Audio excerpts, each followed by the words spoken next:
আমদানি হয়েছে।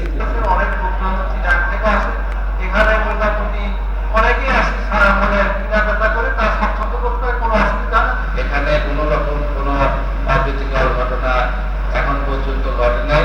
যারা প্রশাসনের লোক আছেন, পুলিশ, র্যাব, তারা সর্বক্ষণিক মনিটরিং করেন এবং এখানকার আইন শৃঙ্খলা এবং সার্বিক পরিস্থিতি খুবই সুন্দর। এদিকে দামের ব্যাপারে ক্রেতা বিক্রেতারা উভয়ই অসন্তুষ্ট। গত বছরের চেয়ে 1.5 গুণ দাম বেড়েছে বলে অভিযোগ ক্রেতাদের। আবার বেশি দামে বিক্রি করেও ব্যাপারীরা বলছেন গোখাদ্যের দামের অনুপাতে গরুর দাম বাড়েনি। গরুর যে খাদ্যের দাম এবং ভুসি, খড়, ভুসি এবং আবর যে পোয়াল আমরা কিনে খাওয়াই, তাতে গরু যে দাম পাচ্ছি আমরা, তাতে অনেক আমাদের loss.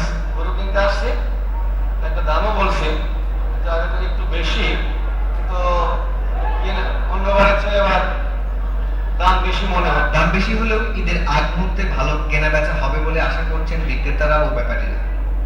Shamim Ahsan, Islamic television, news desk. মেহেরপুরে গ্রামীণ অভিযান